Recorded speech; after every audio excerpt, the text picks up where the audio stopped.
So, Mr. Californian, we're going to be doing the free agency for the NFC West now. And since what half of them are in your state, and we were just talking about one of them, let's do this. I did an order based on division, so Tennessee, yeah. yeah. So first going to be San Francisco. So this will be quick because there's not that many holes, but there are a little bit of them. So for what I have, they have $13 million in the cap, according to overthecap.com. So the holes that I have for them is going to be wide receiver, safety, cornerback, guard, and offensive tackle. Okay. Yeah, since Emmanuel Sanders is a free agent and they don't have a single veteran there anymore, they may need that. So he was very productive. The only productive guy I saw there was Deebo Samuel. Pretty good rookie, but he is a second year now. There is no veteranship in there, and that's a big problem to me. I always believe that one team needs at least that one older guy that knows what they're doing for the most part versus a bunch of kids together. And I don't think they have much depth there either, if I'm not mistaken. So they really need to work on that. Safety, Jimmy Ward is also a free agent for them. So they need to get someone there too, and particularly someone who can cover, because I kind of think I'm seeing the lack of that in the NFL. I don't see many coverage safeties anymore. Yeah. Seeing a lot of big hits. I know. It's kind of pissing me off. So they probably should get that. And if you watch, the Super Bowl, seeing, people catching 30-yard, 40-yard passes in the fourth quarter, they probably should get a deep coverage safety and stop stuff like that, don't you think? So, yeah, they should do that. And a cornerback, because Richard Sherman's deal, I believe, is done next year in 2021, and he's over 30. So they should probably do something about that very soon. And plus, their other corners suck. They allowed over 50% completions, each one of them. And they allowed over 8 touchdowns, each one of them. Like combined, not each one of them, because that would be, the worst thing we've ever seen. They wouldn't have been the Super Bowl if they did that. But they allowing, this is all stats according to ProFootballReference.com. I always like to, cite, like if this is college, like you gotta, yeah. So I just cite that. So for the rest, I just said offensive guard and tackle. Especially tackle, because Joe Staley's getting to the other side too, and he's been showing a decent amount of injuries as late. So they should probably get a new offensive tackle. But there's not that many holes. So I just remember something that you can never have enough offensive line depth. Since obviously nowhere else on defense they don't need anything. Like defensive line is the best in the NFL, and everyone is there. So they don't know anything. So if you can protect your quarterback, if you're the best at that, protecting your quarterback and making holes for your running back, you're going to guarantee yourself to be a contender every year, no matter what. Exactly. It's never unless you just really implode. Unless you just do something insanely stupid like the Cowboys, you're going to be there. Okay, you're going to be a threat. So I agree with you there. As far as Richard Sherman, you said keep him, right? Yeah, of course. Yeah, okay. But you said, he's going to expire, so you want to bring in someone. So, okay, so I agree with you then. So make sure we're on the same page. So, yeah, you don't want to get rid of Sherman because of one game, okay? That one game, he was exposed for something we already knew he couldn't do. And also, Sherman was covered up a lot during the season by the fact that the defensive line was getting to the quarterback so fast that the quarterbacks were panicking and throwing stuff up and throwing, it covers for that. Okay. The reason it didn't work in the Super Bowl is because Mahomes' credit in the third and fourth quarter, he just kept getting away. Yeah. I mean, how many times did Joey Bosa have him in his grasp? Like by that much, it just barely missed him. Okay. And normally Bosa would get there. Now, if Mahomes is just a tad bit slower, Mahomes is going down or he's throwing a erratic throw, and then all of a sudden Sherman's not exposed. Okay? So that changes all that right there. And so 49ers is a perfect example right now of if it ain't broke, if it's not broke, don't try to fix it. They're the ultimate right now as far as any team across the board. They're that, but there's always things you want to improve, like you said. Wide receiver, absolutely. Also, they're going to need that money to sign rookies, unless they want to go through free agency and stuff. And I think drafting Honestly, I think using their first round pick on a defensive back and put him with Richard Sherman would be great. Would be brilliant. That would be a good idea. That's your mentor right there. Exactly right. Also, running the ball makes your defense that much better. Mm-hmm. So they went away from that.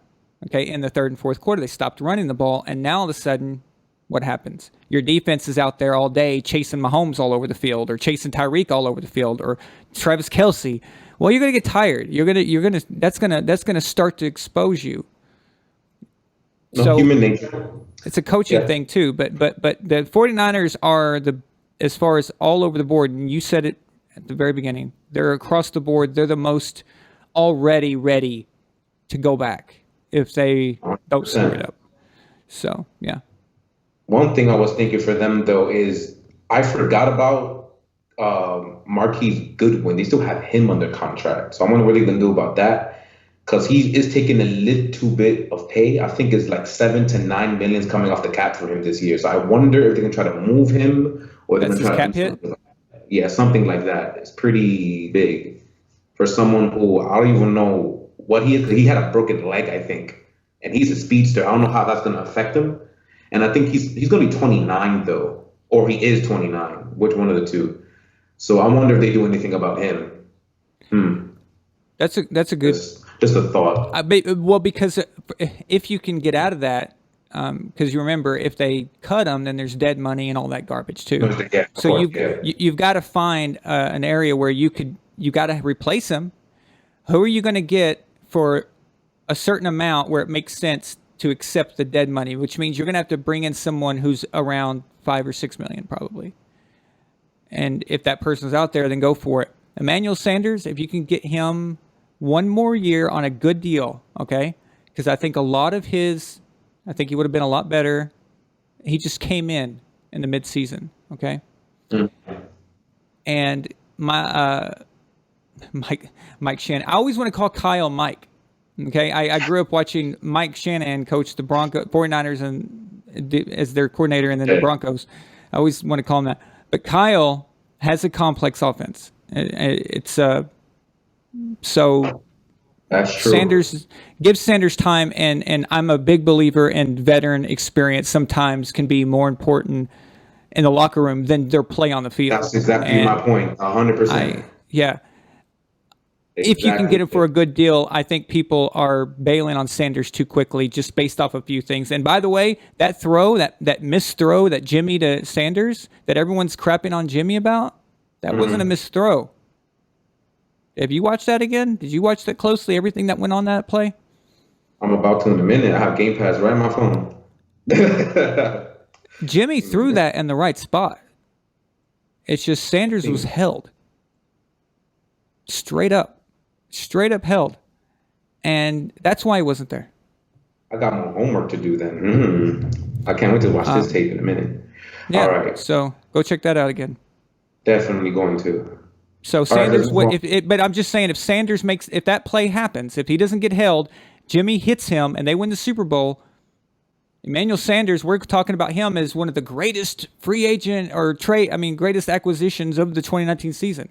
You see how the narrative changes with one catch, one play? Yeah.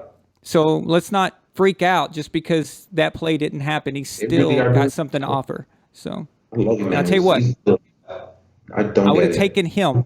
I would trade him, go back in time. I'd take him still over Mohamed Sanu. Okay? Me too.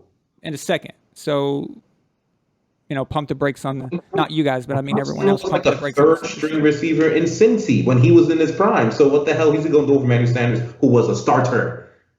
It makes no sense. Look, I don't want to get upset. Let's continue going on. I know, me too. Yeah.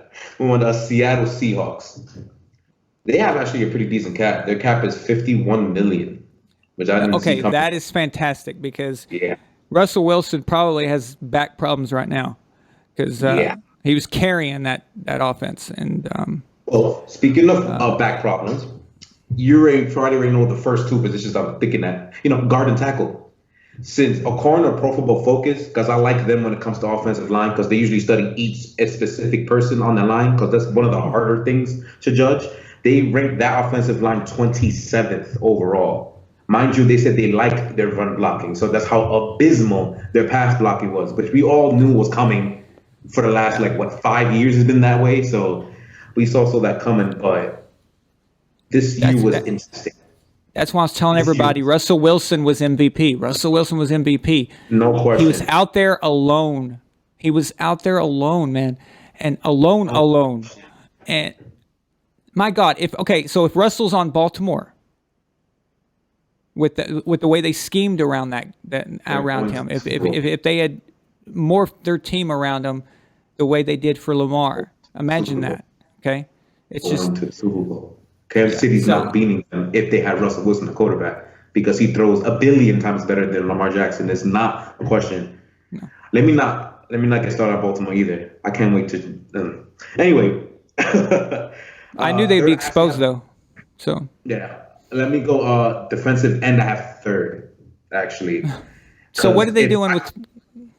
Sorry, go ahead. Sorry. For defensive end, because when I watched, especially the later end of the year, I watched their defense closely, and I didn't know they didn't have any pass rush at all. Like Clowney was okay at it, but he was better at clogging up the run. They have no pass rush, and back in their Legion of Boom days, they did have a small one with Averill and Bennett, and they never replaced that.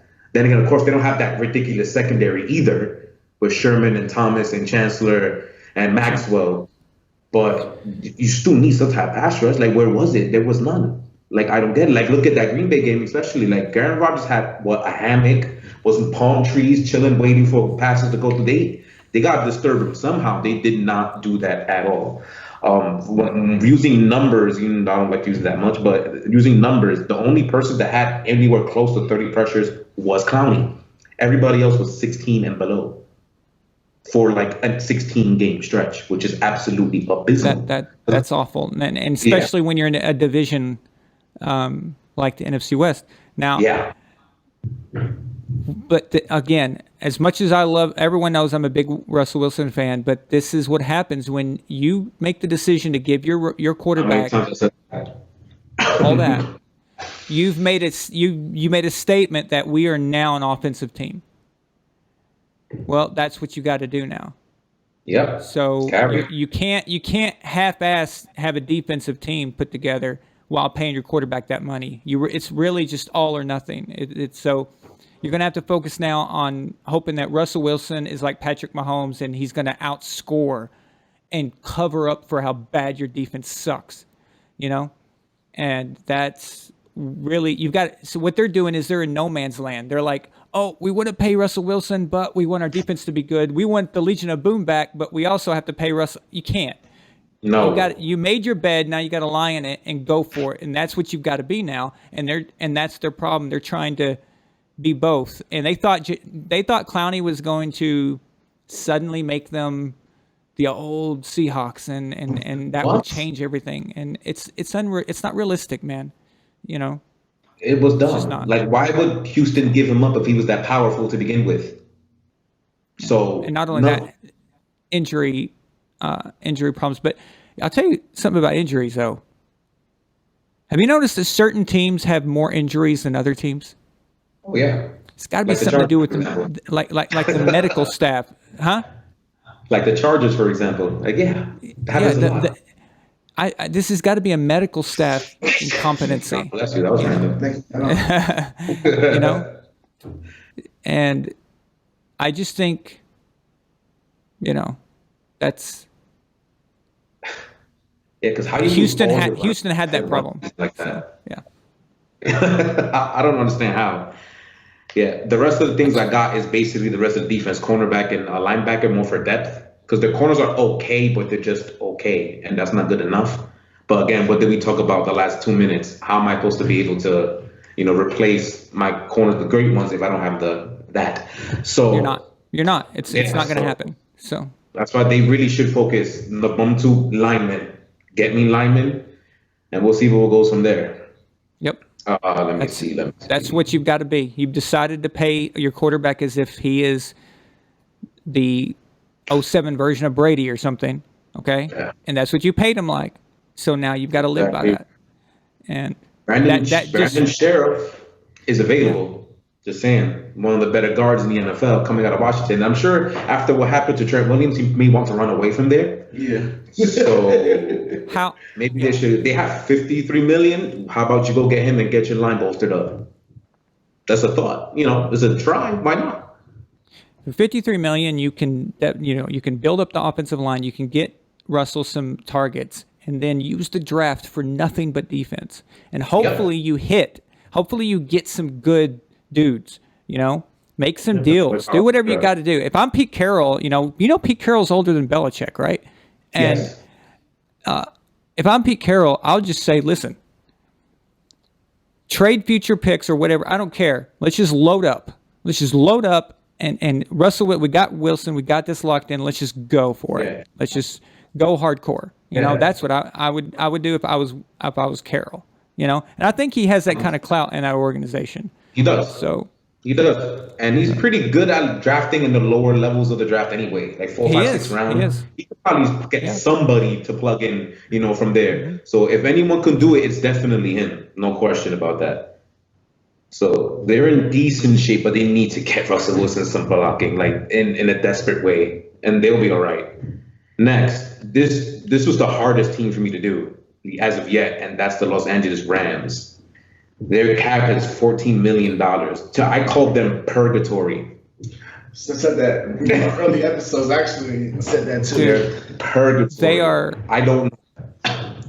Like I just said a while ago about no man's land. It's like you're stuck in the middle, and purgatory. Exactly. They are.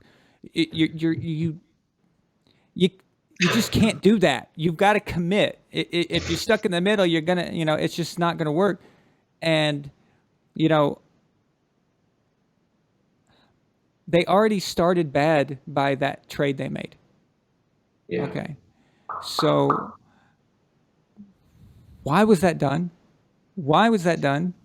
I just... Did you agree with it?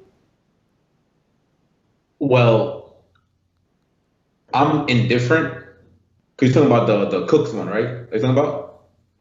No. I'm talking about Jalen Ramsey. Oh, the Ramsey? Oh, from last year? Yeah. Yeah, because see, now that's going to matter.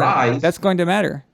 Yeah. But this is a guy, in order for this trade not to look stupid, they have to pay this guy. And I don't know how they're going to do that. I don't know what they're going to do in order for that to happen. And I don't know why they made such a desperate move. And what's funny about that desperate move is that it didn't change you that much. It really didn't. So why? Why did you think you have to? I don't know, dude. Dude, the dude they sent to the Ravens ended up playing better than Ramsey. Yes, Marcus Clearly, Marcus wasn't the reason. Clearly, Marcus wasn't the problem. Okay, so you got to think about what your flaws are. And the last time I checked, that Rams, the one of the strengths of the team was offense. And you had a great coordinator, which was Wade Phillips, to cover up for a lot of those players on defense that were a little more overblown. Look what happened. The moment you lost Ndamukong Suh, what happened to Aaron Donald? Oh, he was double teamed. Easily double teamed. And There's no one on the line. He's useless. He's useless now, right? So all that money is going to him for uselessness. So this is organizational decisions. It's biting them in the butt. But listen, a lot of times when teams lose the Super Bowl, they freak out. Yeah. That hangover is real. It's like they go crazy and start to mess with things that they shouldn't. And that's what I say about the 49ers. They don't do that. I mean, think about it. Better not do that. The Patriots are the only team in recent history who lost and came right back and actually didn't really mix it up at all. They just said, okay, we know what we did wrong, and we're going to fix it schematically, make a few changes here and there. But they didn't do anything drastic. And then they come back and win. That's a trade. They're a good organization. Right. Seattle lost that second one, and look what happened to them. Okay? Not that Seattle has gone away, but it did they were on Dynasty trajectory, I think. They were, but then they were kind of raw around defense though, and I guess those personalities kind of blew up after that, bad call in the 1 yard line or whatever. Had they won it, they were on that way. So I understand that, but look at the Falcons. Falcons just freaked out after that and was garbage, and they didn't even make the playoffs. It's just teams cannot. This Super Bowl hangover thing is real, and a lot of times it happens to the winners too. The winners get complacent like the Eagles did. So let me tell you something. After a guy comes in and wins me the Super Bowl, we're going to keep that guy for a while, okay? Because whatever you think about Nick Foles somewhere else is irrelevant. A quarterback can be judged and is only as good as what he's doing on a particular team. For some reason, on the Eagles, the dynamic worked for Nick Foles. It did. They believed in him. They believed in him almost in a weird way. Do you remember how the Broncos team believed that Tim Tebow was winning games because he, they felt it. They believed in him. So no matter how bad Tebow was on the field, they were winning. Yeah, strangely enough, yeah. It's kind of like how the Eagles felt about Foles, but Foles is an infinitely better quarterback than Tim Tebow. But the spirit's there.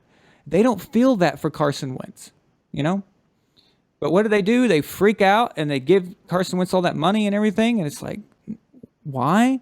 Why would you do that? And look where they're at. I mean, they won their division by default. How pathetic is that? Somebody had to be the best loser. Somebody had to be the best loser of the NFC East, and that's how they get in. That's not exactly something to brag about, all right? And now Nick Foles is on the Jaguars, and he's basically worthless there. It's all about where you're at and what you can do. And for the Eagles, he's this. For everyone else, he's this. Yeah, 100%. So it's like sometimes players need a different start. Maybe Carson Wentz belongs somewhere else. Ryan Tannehill, garbage in Miami. Tennessee seemed to be where it works for him. Alex Smith, in Kansas City, I never seen him better than as when he was in Kansas City. So it's just something like that, But that hangover is real, dude. 100%. So the only things they have a couple of holes that they can't fix, but I'll just say them out anyway. Apparently, offensive line, which I actually did see the minute Pro Football Focus pointed it out in October, their line did suck bad. Now they pointed it out. I didn't watch many Rams games. They're ranked, according to them, 31st. Oh yeah. Goff probably got 10 concussions this year. I wouldn't be surprised. Yeah. I felt bad for the guy. I mean, he's a good quarterback. You just got to give him a chance. So yeah. Whitworth. I mean, he's not $100 million quarterback, but yeah. But Whitworth is ancient, so they should probably get a new left tackle now. Yeah. And the one lineman that Focus completely obliterated was Rob Havenstein, their right tackle. They said that he went from really good in 2018 to devil awful until last year. So they need to get new tackles according to them. That's basically it because they can't really afford anything. And I said cornerback because their corners do suck outside of Jalen Ramsey because they got rid of Peters in them. And safety because Eric Weddle retired and they don't really have anybody else safety either. But again, they can't fix that. And, yeah. And Greg Zuerlein's free agent, so they should probably think about doing something about that too. Evidently, he turned out to be pretty important. But the Cardinals. That's exactly that. I would love to have Chandler back. Oh yeah, I wouldn't mind a real defensive end. Never replaced him. Could you imagine? Trey Flowers was good, but we never replaced him. I mean, go back and watch Super Bowl 49 that season over again, or do your job, or the America's game for that. That team, look at that roster. Look at the names on that roster. It is just, knowing what we know now, You know, like we knew that those guys were good. We knew Jamie Collins was good, Dante Hightower was good, Chandler Jones. You know, we knew they were good. But now in 2020, we know just how epic they are. And look, that's what we had. That was that team. Right. It took that team to beat that Seahawks team. That's what it took. You know? My God. I mean, but Chandler, I understand why he's too expensive. You know, no, he's expensive, and he's worth the money. So he's worth the money, but yeah, he's one of those players that's like LT. Okay, he's a freelance guy. You're supposed to just let him do what he wants, and he can get you a lot of sacks. But with the Patriots, we're more of a complementary system. So our defense, no one is ever a standout. You know, normally there's no guy that's just going to, you know, kill the stat sheet, you know, all of a sudden out of nowhere. It just doesn't happen. Everyone's kind of just like one machine, and that's why we win a lot. So I get it, you know. But God, I'd love to have Chandler back. He was one of my favorite players when we had him. Me too. So the minute we drafted him in 2012, I'm like, yo, this dude is nice. Like, who is this guy? I like him more than Hightower. And Hightower we don't do anything with Hightower. We already know that. But I love Chandler Jones coming out the draft too. I was so happy when we got him. And then the first game, well, him and Hightower do together and against the Titans, strip sack touchdown. I'm like, oh yes, this is magic. It felt good. That was 2012, right? That's 2012. Yeah, we drafted him. Yeah, that was so nice. But he's in Cardinals, huh? By himself. Well, the Cardinals' problems. Let's see, Cardinals' problems. Their quarterback is 5'1". That's some of the Cardinals' problems, and that's not going to change. Oh yeah, he's making fun of him and Kingsbury for a while. I forgot to tell you that. Oh yeah, like a couple of friends of mine, shout out to Leo. He used to always call Kingsbury Splitsbury. Like I know this is bad. It's like, you know, he just. Me personally, came into the league. I'm like, I don't know how this air raid thing's gonna work in the league. I just think that, you know, me personally, them firing Steve Wilkes after one he was stupid. Then again, you have that all these big do stupid things was like, you know. So I was kind of like, I don't know. But for the most part, they've won 5-6 games this year, so can't get. They only global up, but I don't know. Me personally, I didn't think that Kyler Murray was like, you know, someone that they should draft it, but I get why they did it because honestly, I don't know why they did it for. Honestly, it was just dumb. They didn't like Rosen, and I think they wanted a new type of quarterback. I don't think Rosen would have went well with the coach, so they wanted a guy who can move around. That had to be the only reason. I felt bad for Rosen. Rosen has really gotten a really raw deal in his career so far. Like, I feel bad for the guy. I can't feel bad for him. Here's the problem with the Kyler Murray issue, okay? With one decision to get Kyler Murray, everything was built around that, right? Yeah. Kyler Murray costed you 2 first-round picks because he costed you Josh Rosen because you had to get rid of him for nothing, okay? So so you're not only are you saying Kyler Murray is worth the first overall pick, you're saying he's worth the first overall pick and the previous first rounder that you had. 2 top 10 picks. I think he was drafted 10. So, if I'm not mistaken. Is he worth that? No. Okay. So, but that's not where it ends. You fired your coach after 1 year, and you're gonna have to pay him. So you're paying him right now to sit at home or whatever whatever he's doing at the moment. Okay. So, and now you got a new guy, an unproven guy. So all of that was all done just to get one little quarterback. So he better be the next Dan Marino, next John Elway, next Steve Young, whatever it is, okay? For that price, he has to be nothing less than a Hall of Famer. This dude is never winning a Super Bowl, much less going to the Hall of Fame. And that's where the problem is for me. And hot take. Yeah. You've been saying this for a while, though. Hot take. I said it from the very beginning. Yeah, I graded. He was worst. He was my worst graded quarterback of the draft. The absolute worst. There was nobody that graded for me. I have my own system, and he just graded awful and everything. Not everything, but I mean like the things that matter to me. And hey, if I'm wrong, then good for him. That means he did something extraordinary, but it's not going to happen. Not only is he at a disadvantage because of the obvious things about him, his coach sucks, okay? And his organization is, not a very good organization, okay? And no, it's just, and they've given up too much just to get one guy. It's not there. It's not in the cards. It's just, no pun intended. It's not in the cards, but it's not, So 2 top 10 picks for one guy, and paying 2 coaches' salaries. Yeah, because you had to get rid of Wilkes because Kingsbury was a package deal with Kyler. So yeah, they basically came in together to pay all that for both of them. That's wonderful. Well, if you don't have any plans to ever get Kyler Murray, and you're just going to stick with Josh Rosen, then all you have to do now is you bring in somebody to work with Josh to complement him, and then that first pick overall now goes. Here's what you do: you don't even use it; you trade it.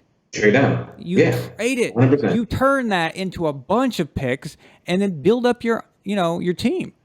I mean, this is just the most mind-numbingly idiotic decision I've ever seen by a team in one moment. In one single decision, everything has been completely altered. It's crazy, man. It's just unbelievable.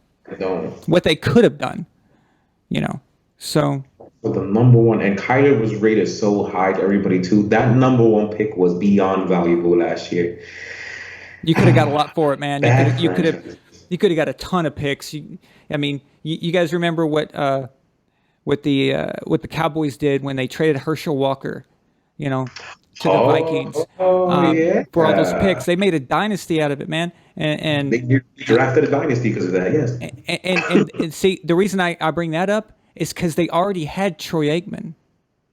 Yeah. And they were coming off, what was it, like a 1-15 season? Yeah. Okay. Putrid. And Aikman was awful. Okay. So, but they saw, wait, let's not get another quarterback. We think Aikman can play. Let's just build around him and see what happens. Take care of him. That's what I saw in the Cardinals. It's like they had their Aikman, they had Rosen, just build around and turn that number one overall into a bunch of stuff. It was right in their hands, dude. It's just a bad idea. And now they're going to eat this. They're going to spend the next in 3 years they're going to be looking for another quarterback again. You know what killed me too? Oakland had like 3 first-round picks last year too. They could have gotten probably 2 of those because Oakland would have, no question to me, stupidly drafted Kyler Murray to give him that first pick. They would have. So you got at probably 2 first-round picks in that one draft right there. But look, I love Arizona since they make me laugh. But they do have other holes though that are actually mind-bogglingly bad. They have $39 billion in cap, by the way. Mind you, they barely don't have that much talent, but they. Wow, I'm shocked they don't have more. They usually. That's what I'm saying. So it's interesting. But cornerback is, to me, the number one thing they need by far. It's their cornerback situation is really, really bad, and that includes Patrick Peterson. He was not good last year.